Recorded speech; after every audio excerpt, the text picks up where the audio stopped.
So this episode is all going to be about what's required to win with your targeting strategy when it comes to running meta ads on Facebook, on Instagram. I'm going to share with you the playbook, the three-dimensional targeting strategy that we've been using over and over again to help our clients, scale to tens of millions of dollars in terms of revenue complexity collected over the past almost 4 years, working with, business owner, being in the trenches, helping them scale their income, their impact, their visibility using social media ads and primarily Facebook and Instagram ads. And so the goal for me in this episode today is really to give you a proven playbook that you can go ahead and deploy, because as we evolve, as the meta platforms evolve, it's becoming more and more paramount for you not only to have a really strong hold on what's required to win in terms of your creative strategy, but also with your targeting. And so here, today's focus is really going to be about targeting, and I'm going to share with you exactly how we've made that happen for clients, precisely. So if you are a business owner that's in a season, or you're an entrepreneur, a marketer that's in a season where you want to scale your income and your impact, this is going to be perfect for you. Now, the very first thing that we have, I'm going to share my screen so you can actually have my notes here, because I don't want to miss anything and I want to be straight to the point. I am going to share my screen so that you can actually see how this looks like. While I share my screen, something which I want you to consider is really, if you have any, whether it's your team member or a peer that you want to see win when it comes to their marketing strategies, share this with them, because again, the more people are aware of what's required to win, the more likely they are to achieve amazing results. So we are talking about the three-dimensional targeting strategy that you want to keep in mind when it comes to succeeding with Meta. Now, and I'm going to share them with you in a way that you probably have not heard about yet. And so the first one is really going to be focusing on interest targeting. Now, interest targeting here is really probably one of the most common one, that's the most out there. This is really where you focus on specific interests related to your product. This is going to come into different formats. So here you might target a competitor, you might target brand that sell a product that's really similar to yours, you might target hobbies. And hobby here is also going to include, activities, which book they read, and all that good stuff. And even where they hang out, right? You might also target jobs. What do they have, how do they call themselves? Or even some specific demographic. Are they new parents? Let's say that you are, maybe it's Valentine's Day and you are selling a gift box, or you have a special promotion for your offer. You might target for people that got married recently. So any specific life events, you might target in this, with under interest targeting. Now, while this is probably one of the easiest one to deploy, it's also one of the most competitive one to deploy. And I guess you can understand why, because it's so competitive, because it's the lowest hanging fruit. Anyone can just open their ads manager and, throw a couple of these in and have some type of result. So these keywords typically are going to be very competitive. So the cost per 1,000 impression, your CPM is going to be generally high, especially if you go for the very basic interest targeting, element. What we like to do for our client, we like to go a little bit deeper and ask ourselves, what are not maybe the primary keywords, but what are some of the other like secondary keywords that might not be super obvious, but that our target audience might actually be looking into. So for instance, if we target people, let's say that we were working recently with a client that was, selling a business coaching program for women specifically. And instead of targeting, obvious choice, like maybe Oprah or Lisa Nicole or Marie Forleo, we actually went a little bit deeper and started thinking about, okay, what type of books do they actually read? Where do they actually hang out on Facebook, on the platforms? What type of event are they part of? What type of groups do they follow? Because again, as you dive deeper, the more, the higher the likelihood that those interests specifically have way less competition. And that's where you actually get the biggest buck for your investment, Now, the second type of, targeting that, you can do to have success with Facebook ad is one of my favorite, but the third one is really my favorite out of all of them. So these are lookalike audiences. Now, lookalike audiences are incredibly powerful because they really allow you to access a huge pool of audience that's very similar to that has a similar character trait or that has a similar behavior as an existing customer list or an existing engaged audience. So how that looks like is when you start running ads on Facebook, you have an opportunity to upload inside your ad account. You can upload a list of your past client, a list of your people that have gone on the sales call with you but haven't purchased, maybe or even a list of your leads. And based on that list that you import, Facebook is going to create what they call a lookalike audience. And you can have lookalike audience at different degrees. So it might be 1%, 2%, 3%, 5%. The higher the percentage, the less close to the initial seed audience your lookalike becomes, right? So we like when we launch these lookalike inside a campaign, we always like to test anywhere from 1% all the way up to 5%. And in some cases, when the seed audience is really big, we've even seen going above 5% also deliver amazing results. So what we like to do is so what people do typically, one of the biggest mistakes which I see marketers do as an audit their account, they typically just either they don't even have a lookalike audience targeting at all, or when they do, they might just go with 1%.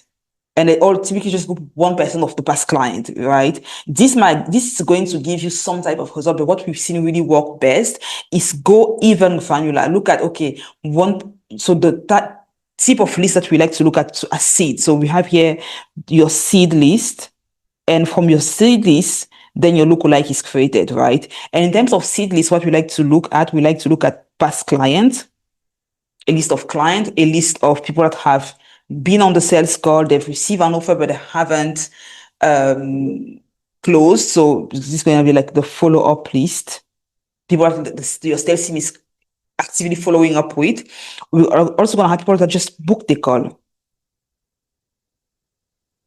We might also have a list of people that actually been on your checkout page. If you are,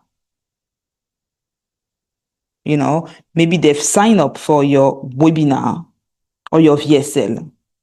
They sign up to watch your VSL or your webinar.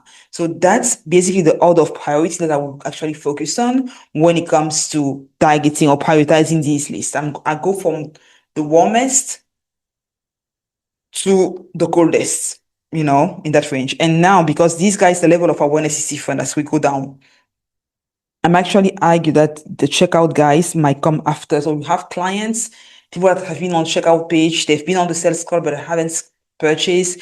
They have scheduled a sales call, and they have signed up to watch, and they've signed up and have watched the VSL or the WebP.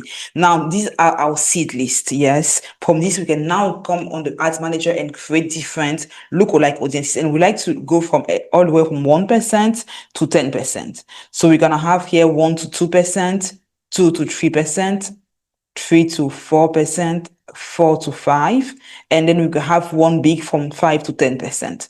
And based on how these perform, then we know which one to scale even further. Okay. So each of these guys is going to be, so each of these seed lists is going to have 5 lookalike audiences created, and we're going to optimize from there. Now, the reason why this works works incredibly well is because you are asking Facebook to show your ads to an audience that's really similar, that has the same behavior as your past client. And in terms of time frame, because time frame is also something which is very important as you're creating your list, we like to go anywhere from 30 days, the past 30 days. It really depends on how big our client, the size of the list is. If they have a really big list, we might even just start 30 days.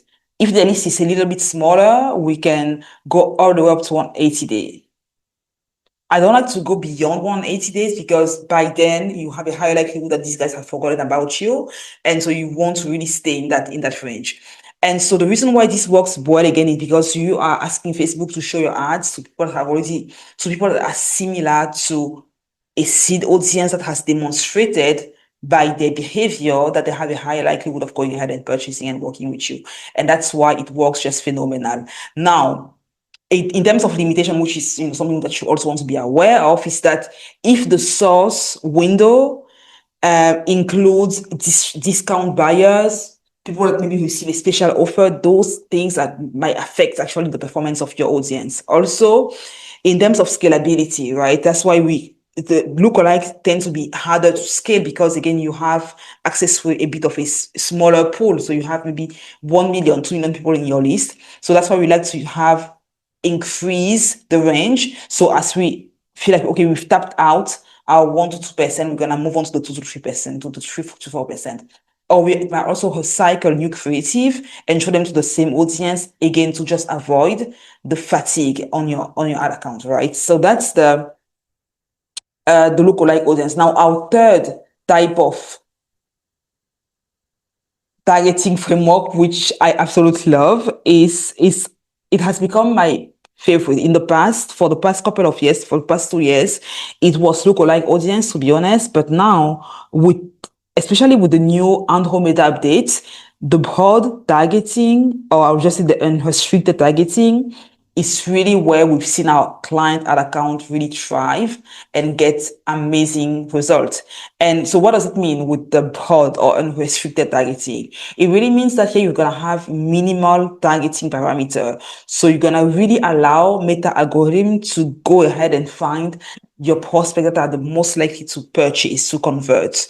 And the only input that you're going to input inside your ad account are going to be location, going to be the age, gender. Those are things that you want to actually specify, depends on what you sell, of course. And that's pretty much it. Those are what you want to give in terms of inputs. And the reason why it works so well is because it gives really the algorithm that an opportunity to go ahead and really optimize your campaign, your ads, based on who is the most likely to go ahead and purchase.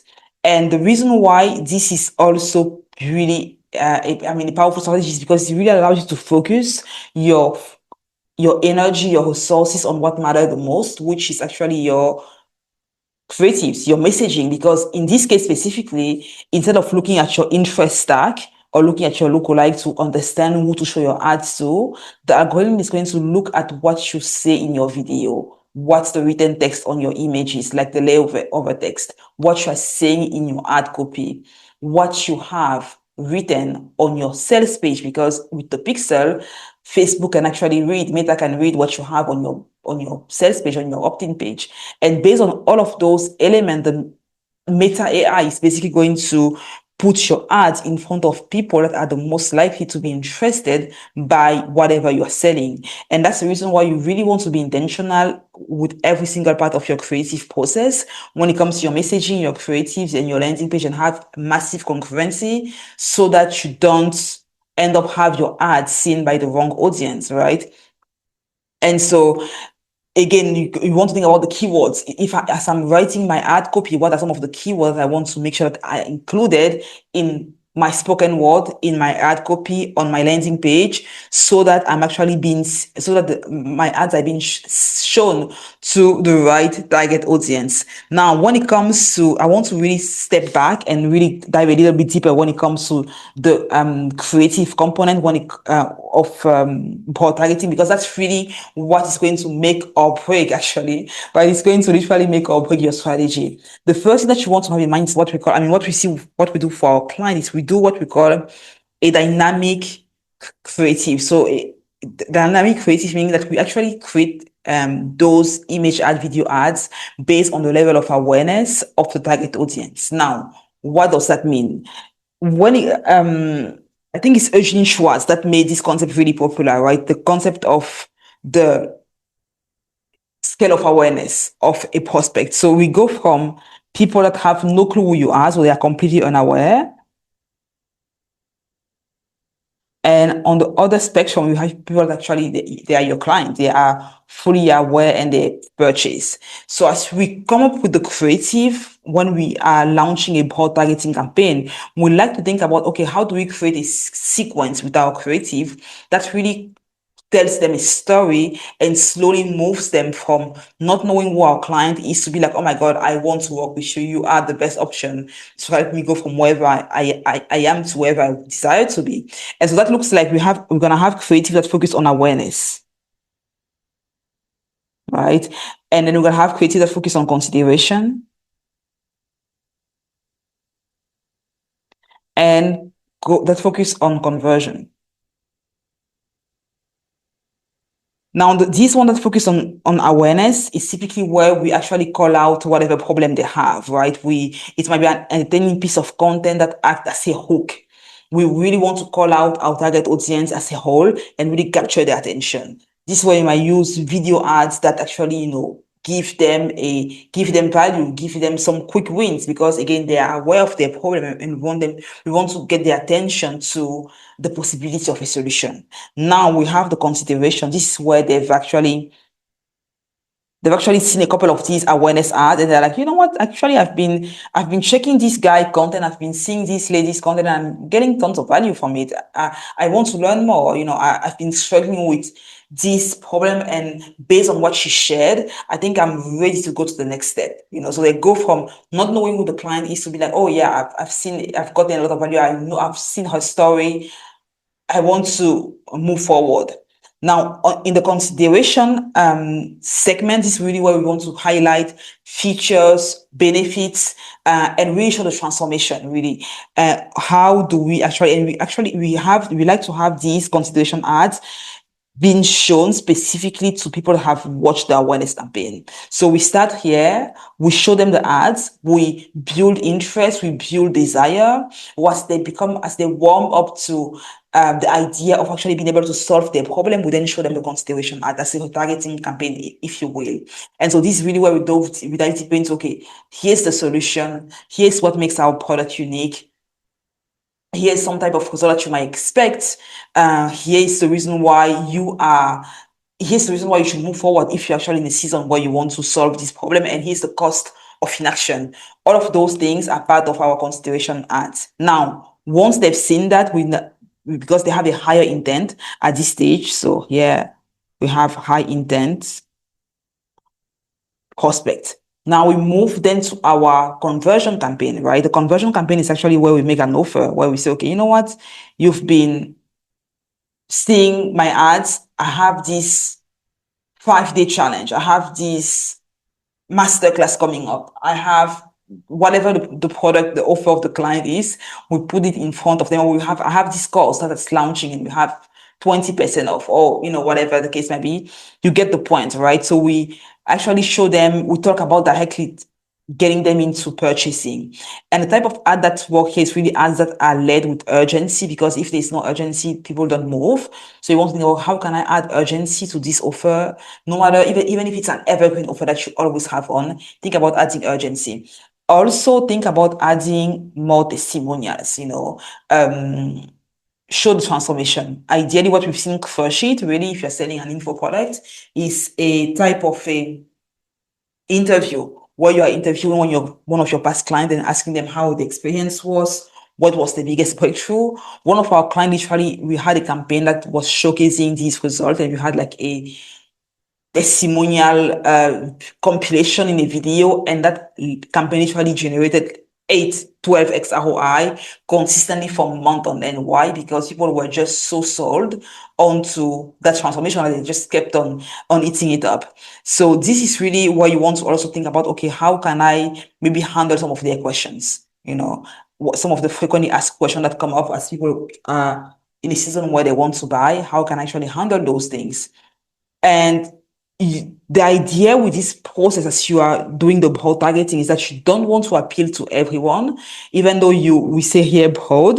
The idea is you want to let broad because you let Facebook go ahead and find you the best prospect. And if you actually structure your creative in this way, you have a higher likelihood of converting your prospects into client. Because one of the biggest issue that I see when I audit ad account is that people think, okay, I'm running a broad campaign. I'm just gonna have everything be conversion because no, even though especially because it's a broad targeting, you want to make sure that there's a type of a sequence a dynamic driven creative process that allows you to really speak to people based on where they are and how familiar they are with your brand. Otherwise, you're gonna burn through a lot of cash and not see any result, right? So that's why creative is key. And whenever a client comes on board, we like to, before we even launch one of their campaign, we like to have at least 20 creatives between video and image ads.